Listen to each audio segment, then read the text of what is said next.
شفيع رسول الله سيدنا محمد عبد الله صلى الله عليه وسلم وعلى آله وأصحابه الأنبياء والسيد وأزواجه وذريته وإنه من تحكم شريعته وقدر لكم لقد يكون رسول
ربي صل على محمد يا ربي صل عليه وسلم يا ربي صل على محمد يا ربي صل عليه وسلم ربي صل على محمد أشرع بملئ بالباب الأشرار يا ربي صل على محمد يا ربي صل عليه وسلم ربي صل على محمد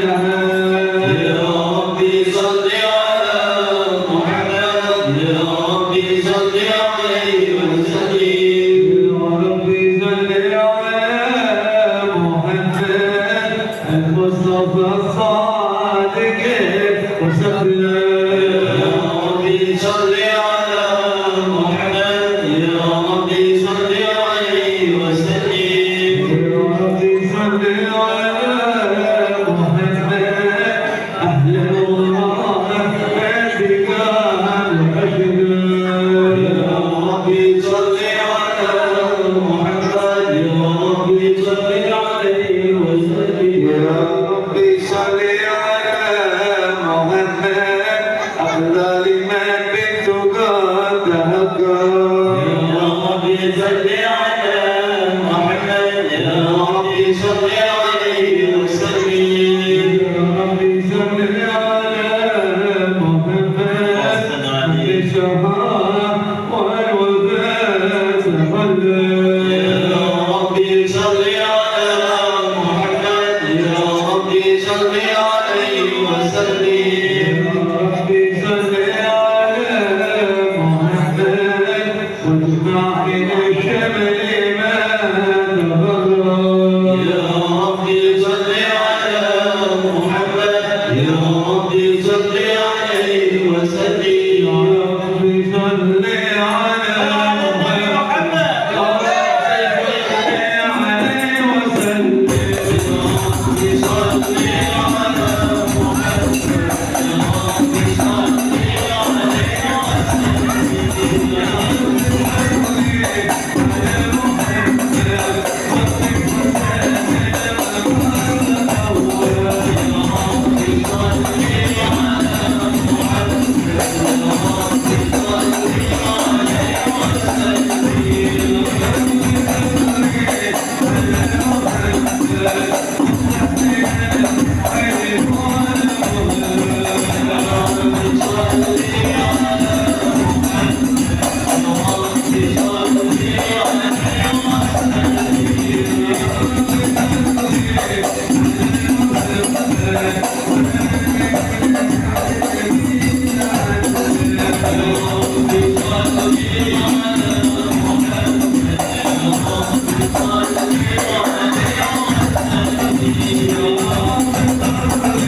السلام عليك يا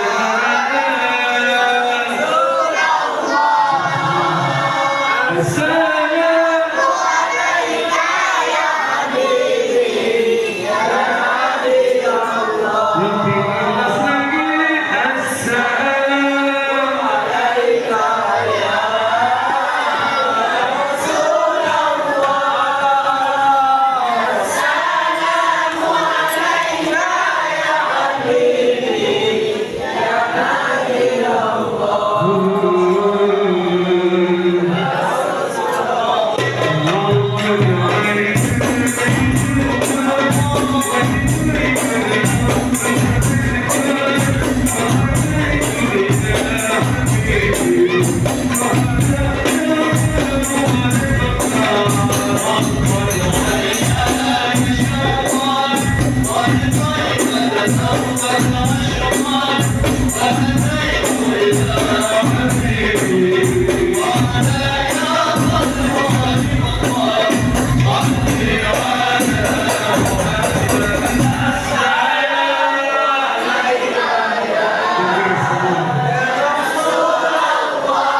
رسول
بسم الله الرحمن الرحيم إنا فتحنا لك فتحا مبينا ليغفر لك وبك الخلق ويتم نعمته عليك ويهديك صراطا مستقيما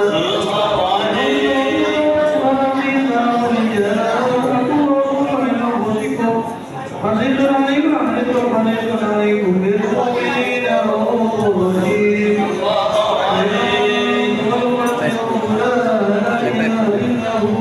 فإن توكلوا فلا عرش عظيم إن الله يصلي على النبي يا أيها الذين آمنوا صلوا عليه وسلموا تسليما اللهم صل وسلم وبارك عليه وعلى آله وصحبه على بسم الله الرحمن الرحيم الحمد لله قوي سلطانه وبرهانه المصدوق بالوجود كرامه وعزته المكتوب يقول كل الكرام عليه وعزته المصطفى الولد الذي بين في يوم عليه الحسنى وكان يوم يجمع بين العمل علقا إرادة الكل تحسن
واشهد على أهل اليقين سرا بالعالي والتصديق بالشوائع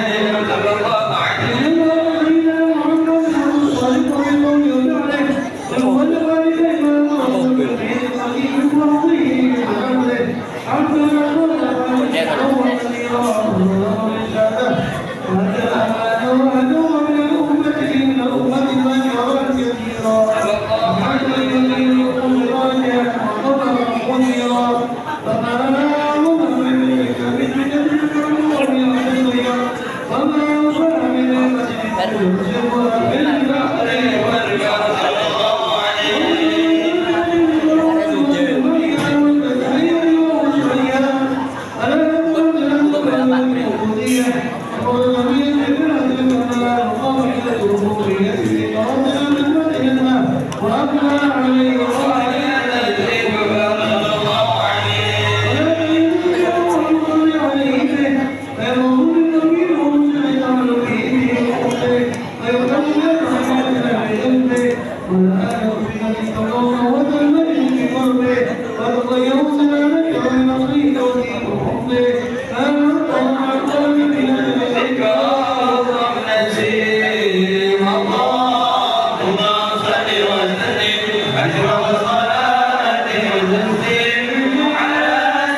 dilaksanakan di rumahnya masing-masing. Allahumma shalli ala Muhammad.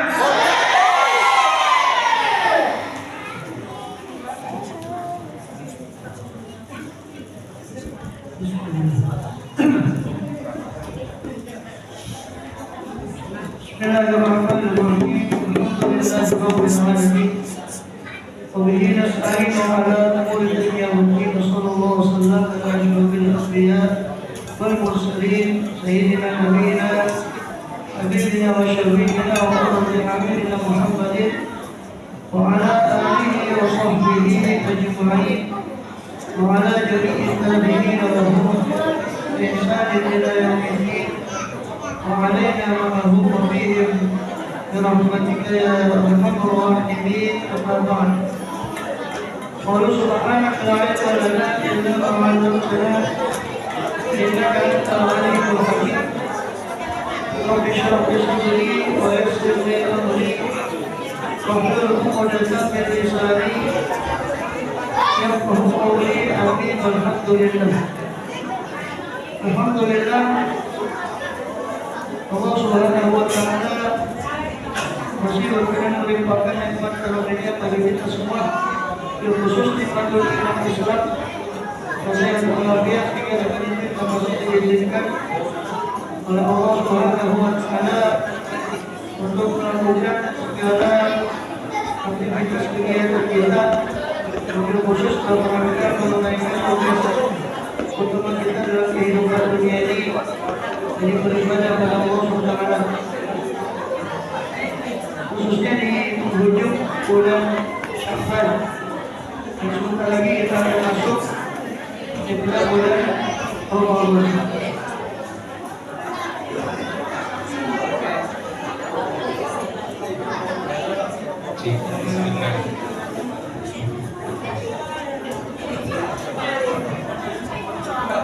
Baik, Bismillah. Kalah suara bukan? Suara saya kalah sama suara ibu-ibu. Masya Allah. Wassalamualaikum Muhammad.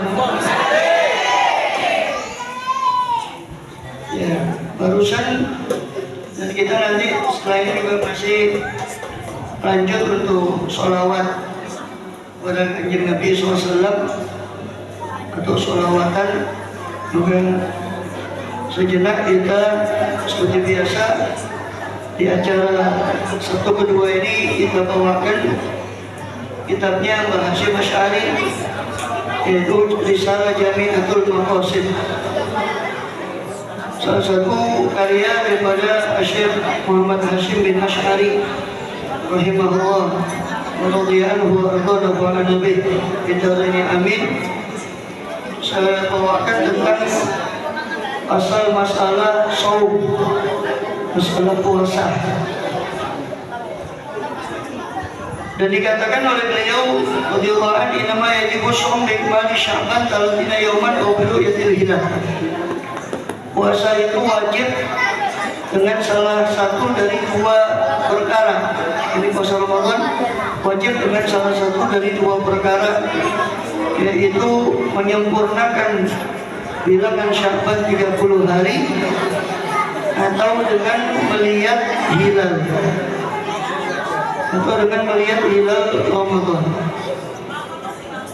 Maka ketika terhalang seorang dalam melihat hilal, maka digenapkan bilangan bulan Sya'ban itu 30 hari.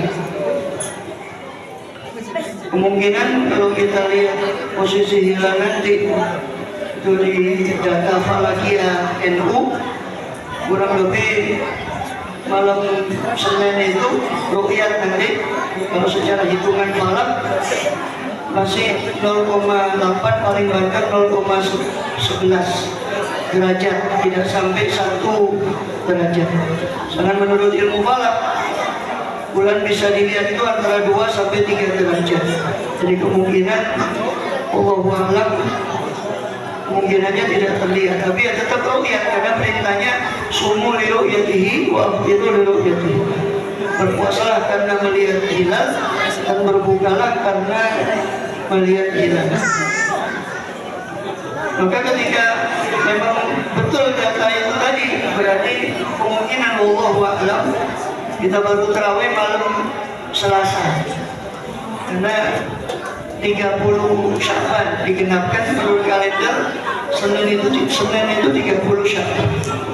Dan sesuai dengan sabda Nabi, fa in humma alaikum, apabila terhalang daripada hilal itu atas kalian, wa aqbilul iddata atau faqduru lahu, maka tentukanlah, atau dalam riwayat yang lain sempurnakanlah bilangan Sya'ban itu 30 hari. Kemudian, dan itu berlaku umum ketika ada saksi yang melihat hilal kemudian ditetapkan oleh yang berwenang, maka itu berlaku mengikat umum kewajiban puasa itu tadi. Sedangkan kalau itu orang per orang yang melihat kemudian dia tidak diterima persaksiannya, maka dia sendiri wajib berpuasa. Dan orang yang percaya sama dia wajib puasa. Umpama di Celep ini ada yang lihat hilal umpama, maka kemudian bersaksi di kantor agama, tidak diterima persaksiannya, entah karena dia fasik atau lain perkara sehingga saksinya tidak diterima, maka dia yang mengaku melihat wajib puasa karena dia melihat. Dan yang percaya sama dia silakan puasa, tapi tidak wajib dia woro-woro atau memaksa orang ikut kepada dia.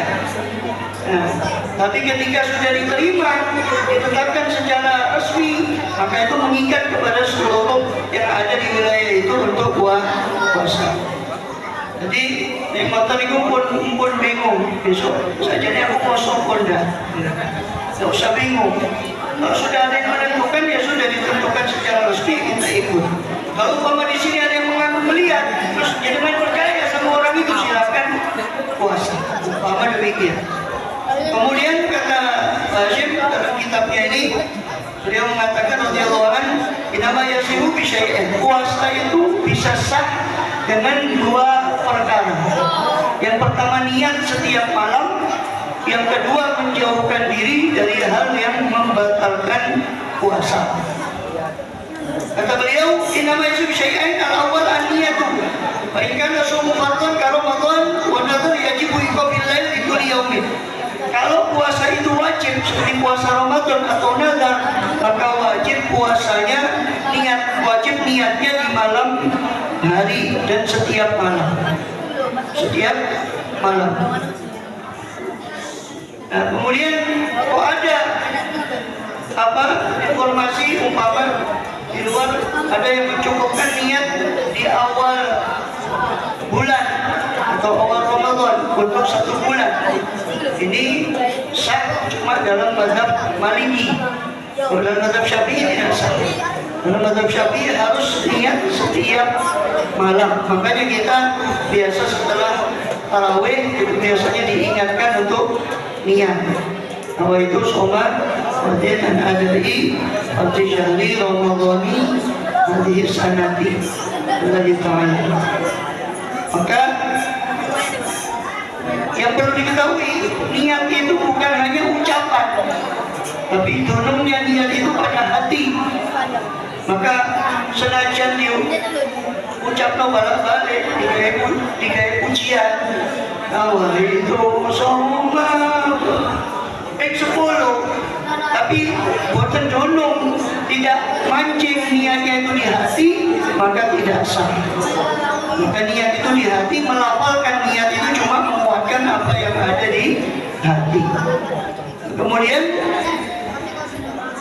dan wajib niat itu malam hari. Tegese malam itu yang mulai dari terbenam matahari buka puasa itu sampai fajar subuh. Maka itu kalau memang pancen laliat, itu bisa waktu buka puasa sudah terbenam matahari niat buat besok. Kalau memang takut lupa, karena itu sudah malam hari. Adapun nanti makan, habis tarawih makan lagi, itu tidak membatalkan niat yang sudah diucapkan menurut pendapat yang utama. Kemudian yang kedua, menjauhkan diri dari membatalkan puasa. Apa yang membatalkan puasa? Murtad. Alhamdulillah min dzalik, orang yang murtad puasanya batal. Dan orang murtad ini wajib mengqadha puasanya selama dia murtad, alhamdulillah. Kecuali orang kafir asli. Umpama 15 Ramadan dia baru masuk Islam, maka dia tidak perlu mengqadha Ramadan yang pertama sampai 14 atau 15 tak perlu. Dia yang wajib dia kerjakan, dia puasa hari itu.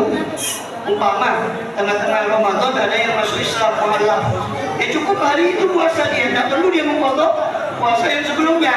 Karena kafir asli nek murtad iku ora sajane wis Islam, wis pernah masuk Islam, alhamdulillah, kemudian dia keluar murtad dari Islam, maka ini wajib mengqadha puasanya selama dia murtad.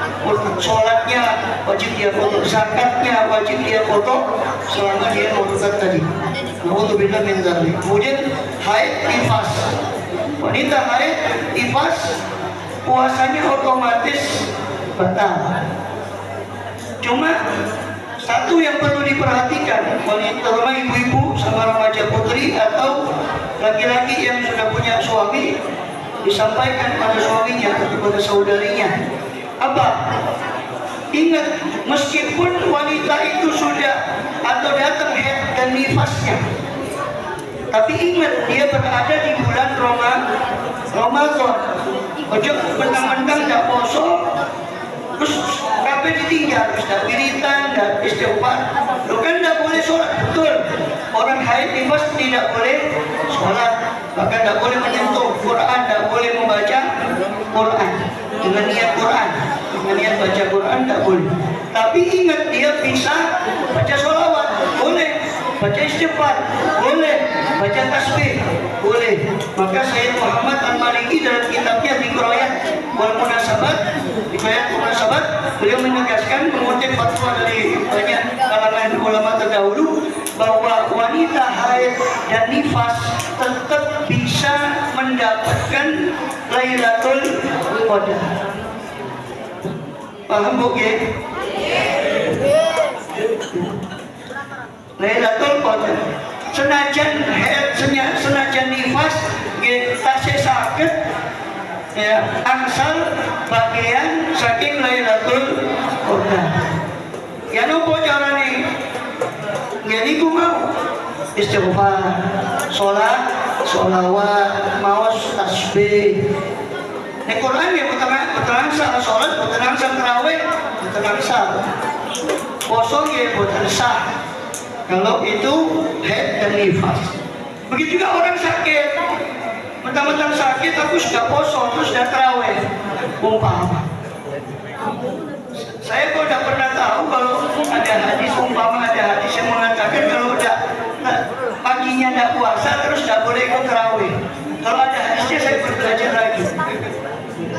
Tarawih itu sendiri, walaupun tetap harus di bulan Ramadan ya. Luar Ramadan jadi main tarawih ya. Jadi tombol itu suwe takon ini. Jadi tarawih ya pancen cuma di bulan Ramadan.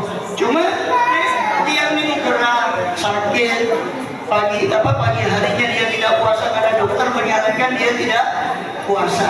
Dia bisa sholat, bisa tarawih 7, boleh tarawih 7 meskipun tidak puasa.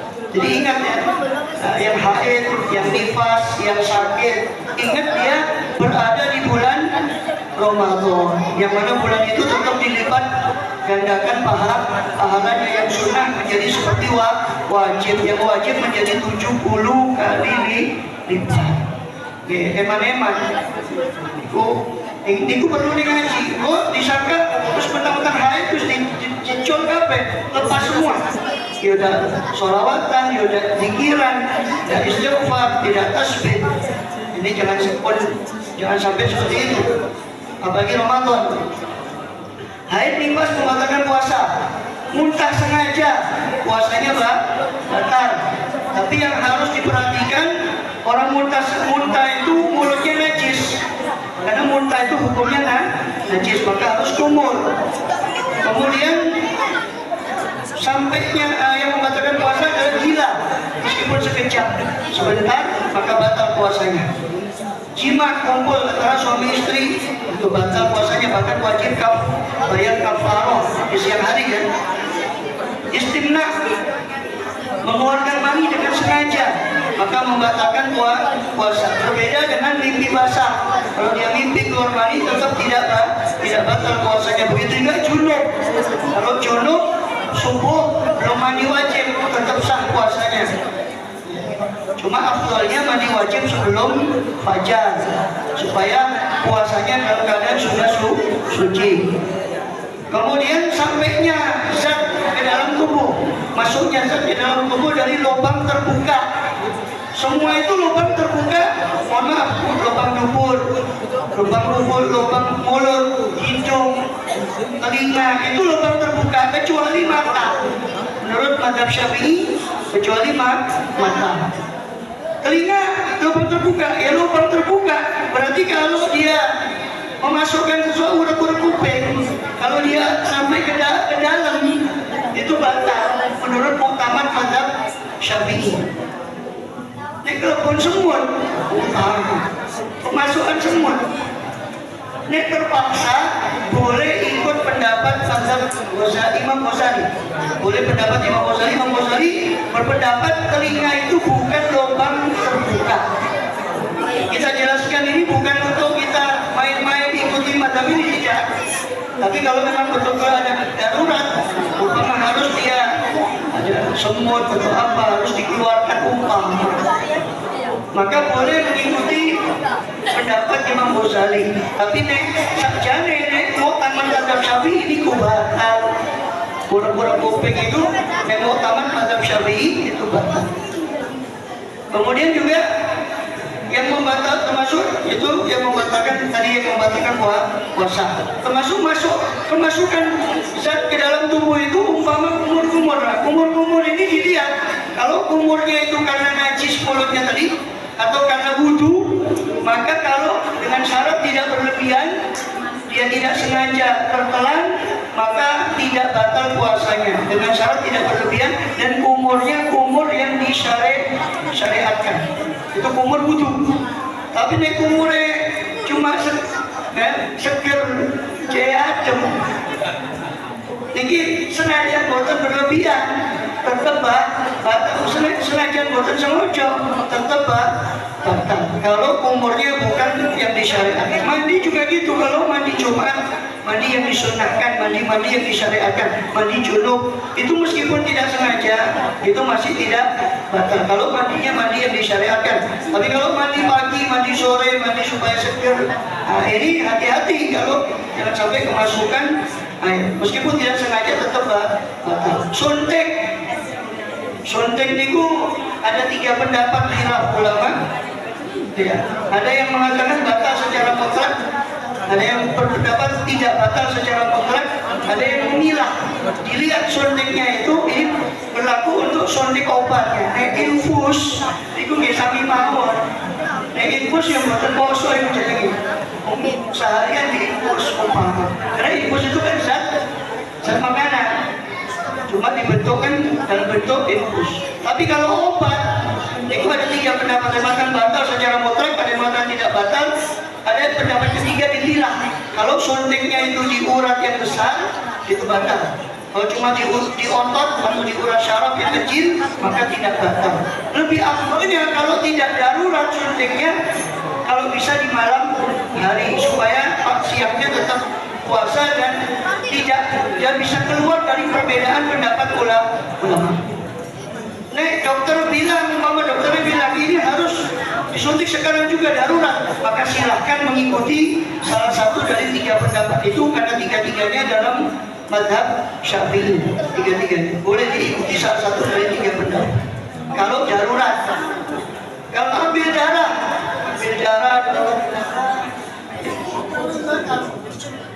ya bisa enggak? Ini ganggu saya. Ambil darah, periksa darah, cek darah umpama.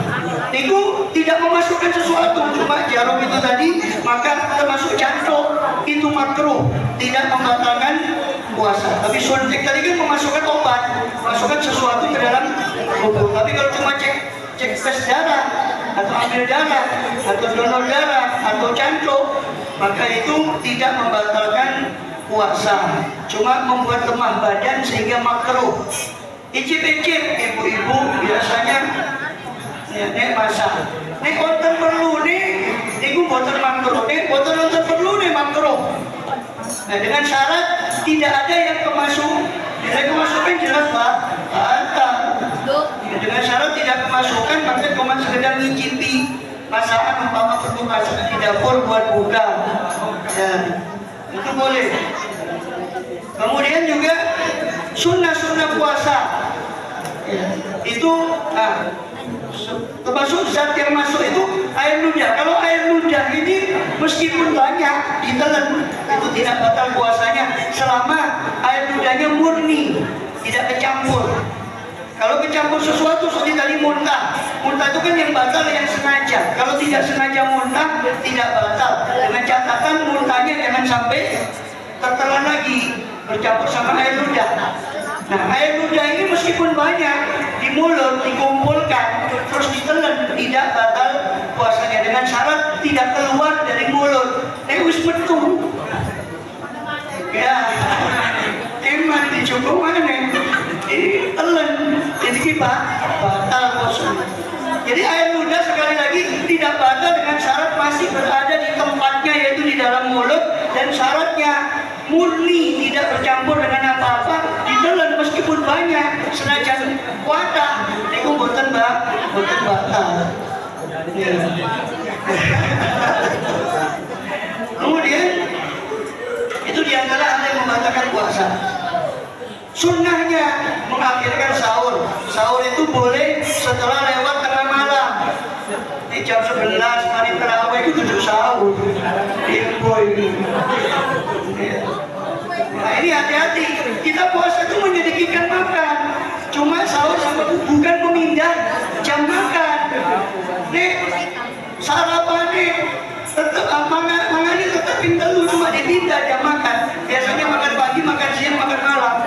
Makan paginya diodor sahur.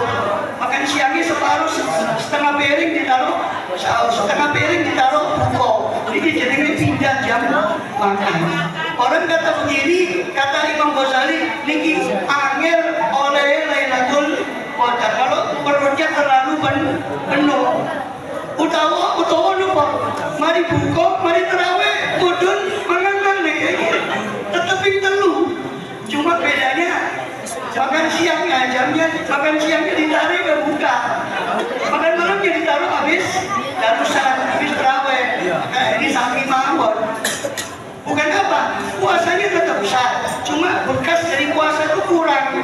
Yang menyedikitkan makan dengan harapan ibadahnya tidak berat. Dengan sedikit makan itu enteng dibawa ibadah menyambut Lailatul, khususnya Lailatul Qadar niku hikmah. Kosongnya nggak sah, dia tetap sah. Pokok syarat rukunnya terpenuhi nggak sah. Cuma kan bukan cuma sah. Seperti sholat syarat rukunnya terpenuhi sah, tapi bukan khusyuk, yang bukan keterami, tidak diterima oleh Allah kalau tidak ada khusyuk. Walaupun sah tegese sah itu pun nggak perlu qadha, tidak perlu mengqadha puasanya, itu sah. Sholatnya juga sah, tidak perlu mengqadha lagi sholatnya, itu sah. Tapi eman-eman menangi Ramadan sebab kita lihat tetangga kita, orang yang kita kenal banyak yang sudah dipanggil oleh Allah SWT sebelum anjing Ramadan masuk Ramadan sudah dipanggil. Kayak mana kalau kita menangi Ramadan, hukum kita Ramadan. Kemudian juga menjauhkan diri dari segala pembicaraan kalau negoro, ojo, libah, niku wis haram. Senajan boten Ramadan ya tetap haram. Yang perlu lagi di sini menjauhkan diri dari perkataan yang tidak ada gunanya. Karena waktu Ramadan itu sangat berharga. Mumpung kita masuk Ramadan belum tentu kita, ya. Yang masuk Ramadan kan belum tentu sampai tutup Ramadan sudah dipanggil umpama. Maka harusnya kita manfaatkan selama kita masih di bulan Ramadan. Kemudian menjaga lisan dan sebagainya. Kemudian di antara adapun ibu menyusui atau boleh orang itu membatalkan puasa kalau safar dengan syarat safarnya sebelum subuh. Kalau setelah subuh tetap wajib puasa sampai dia betul-betul tidak kuat. Kalau tidak kuat itu alasannya bukan karena safar, karena betul-betul tidak kuat. Seperti pekerja berat, orang yang bekerja berat, boleh panggul, boleh batu, boleh di pelabuhan, itu boleh dia membatalkan puasanya kalau betul-betul terpaksa dengan syarat. Syaratnya tetap ikut sahur, tetap niat puasa di malam hari. Nanti baru ketika dia betul-betul tidak tertahankan baru dia batalkan. Orang musafir, sopir ya, sopir itu tiap hari safar. Disuruh batalkan puasanya karena safar, dia safar itu gak puasa. Maka kata ulama, untuk khusus sopir ini tetap wajib puasa sampai betul-betul memang dia tidak kuat baru dia boleh batalkan. Sebab dia angsal boten poso karena safar, bisa berdinten ini pancen yang berdamai sopir. Saben harinya ya tetap satu gak poso kok safar. Disomben gak poso mana kok safar. Safar terus ini poso-poso. Ini diantara yang wajib kita ketahui. Juga termasuk terakhir tentang masalah ibu menyusui, ibu hamil. Ini banyak, mohon maaf, kadang-kadang sebagian ustaz ngambil seenaknya saja pendapat. Tamat mazhab Syafi'i, ibu hamil dan ibu menyusui itu ada beberapa keadaan. Kalau memang dia khawatir akan kesehatan dirinya sendiri sama anaknya, bayinya, cukup mengkodok saja. Tapi kalau dia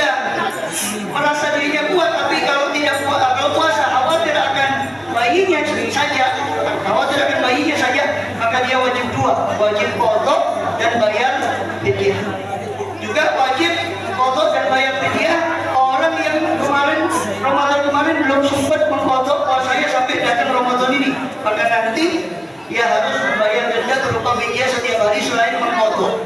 Adapun yang bayar fidyah saja, itu orang tua yang sudah uzur karena usianya tidak mampu puasa, maka setiap hari dibayar fidyahnya berapa? 6 ons, ada yang mengatakan 7 ons beras makanan pokok ya. Kalau kita beras tiap paginya boleh dirapel di akhir, boleh digabung di hari terakhir 30 hari 29 hari kalau puasanya 29 hari. Itu orang yang uzur karena usia. Yang kedua, orang yang sakit. Sakit ini ada 3, ada sakit berat. Sakit berat itu ya ulama ini cuma membagi saja. Yang ngerti ini berat atau ringan itu kan dokter. Ulama membagi sakit itu berat. Sakit berat itu kalau dia paksa puasa bakal bahaya nyawanya atau anggota tubuhnya. Kata dokter, kalau dengan puasa ini ginjalnya terancam untuk umpama tidak berfungsi, maka orang seperti ini berarti sakit berat, haram hukumnya puasa, tidak boleh puasa. Terus gimana? Apakah sembuh atau tidak sembuh? Tanya dokter. Kalau ini ada harapan sembuh, maka nanti ketika sembuh dikodok. Tapi dokter bilang ini harus minum obat terus, tidak bisa sembuh, tidak ada harapan sembuh, harus dibarengi minum obat terus setiap hari. Maka orang ini harus bayar fidyah setiap harinya karena tidak mungkin lagi untuk mengkodok puasanya. Maka ini dua orang ini wajib bayar fidyah saja. Orang uzur karena usia, yang kedua orang yang penyakit yang tidak ada harapan sembuh. Kemudian ada penyakit sedang. Kalau penyakit sedang ini kalau dia puasa dia tidak sampai mengancam nyawa atau organ tubuhnya, tapi sembuhnya lebih lambat sembuh. Ini berarti penyakit sedang. Penyakit sedang ini boleh puasa, boleh tidak puasa. Dia umpama dari eman di Ramadan, aku tak puasa, silakan. Tapi resikonya mungkin lebih lambat sembuhnya. Jadi sedang, boleh puasa, boleh tidak puasa. Ketiga, sakit ringan, sakit panu, kadas, kurap, sakit gigi, sakit gigi yang ringan, sakit kepala ringan. Ini sakit ringan ini tetap wajib puasa. Demikian itu yang diatur yang wajib kita ketahui masalah puasa. Adapun sunnah-sunnahnya banyak, memperbanyak tadarus Quran, kalau dia mampu baca Quran, tak mampu yang tasbih, zikir, sholawat, istighfar, iktikaf di 10 malam, khususnya 10 malam terakhir di Ramadan. Ini bukan sampai sehari seperti Kanjeng Nabi itu iktikaf 10 hari. Kalau tidak bisa minimal setiap masuk masjid kita niat iktikaf. Bukan hanya Ramadan, di luar Ramadan, khususnya di bulan Ramadan, sholat tarawih, witir. Jadi bukan hanya di witir di Ramadan, di luar Ramadan juga ada witir. Cuma lebih lagi kalau di Ramadan. Yang memperbanyak sedekah, memperbanyak amal baik.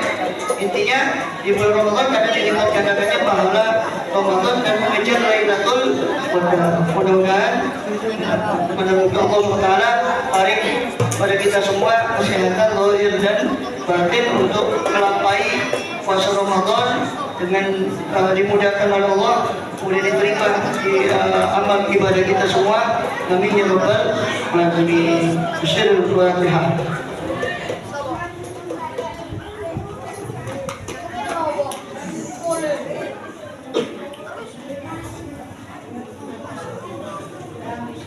أحبب رسول الله خذوني وإياكم أحج بيت الله وزن النبي معكم.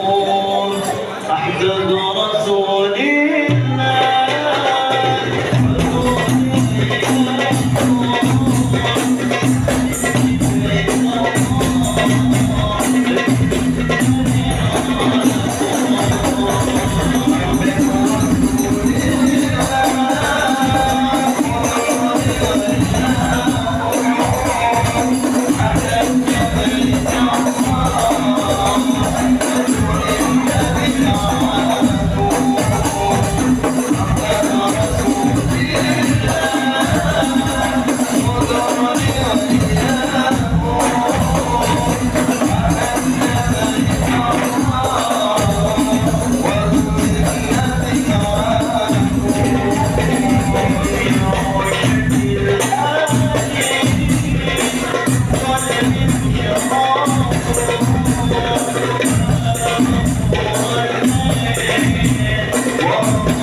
Ya